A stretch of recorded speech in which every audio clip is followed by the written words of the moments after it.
بہترین لوگ بہترین نیت رکھتے ہیں، جس کی وجہ سے اللہ ان کے تمام کاموں کو سنوار دیتا ہے، اور جس کے کام کو اللہ سنوار دے تو کوئی مخلوق اسے کیسے بگاڑ سکتی ہے۔ اللہ تعالیٰ کو سب جگہوں سے زیادہ محبوب مساجد ہیں، اور سب سے زیادہ ناپسندیدہ جگہ بازار ہیں۔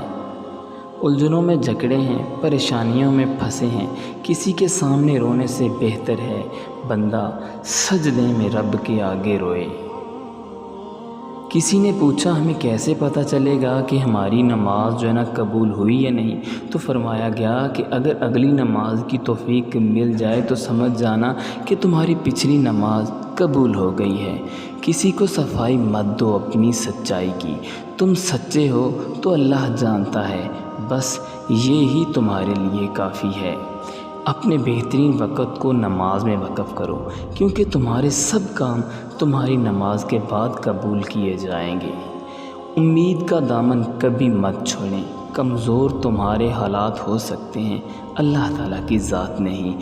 اللہ کا ذکر اپنے ہاتھ کی انگلیوں پہ کیا کرو، کیونکہ جب آپ اپنی قبر کے اندھیرے میں رہو گے تو یہ انگلیاں روشنی کے کام آئیں گی۔ اپنی حد میں رہنا سیکھو۔ حد میں رہنا اللہ تعالیٰ کی بہت بڑی نعمت ہے، کیونکہ پانی جب حد سے بڑھ جائے تو طوفان بن جاتا ہے، اور انسان حد سے بڑھ جائے تو شیطان بن جاتا ہے۔ دنیا کی محبت اور نفسیاتی خواہشات انسان کو جنت سے دور اور جہنم کے قریب کر دیتی ہیں۔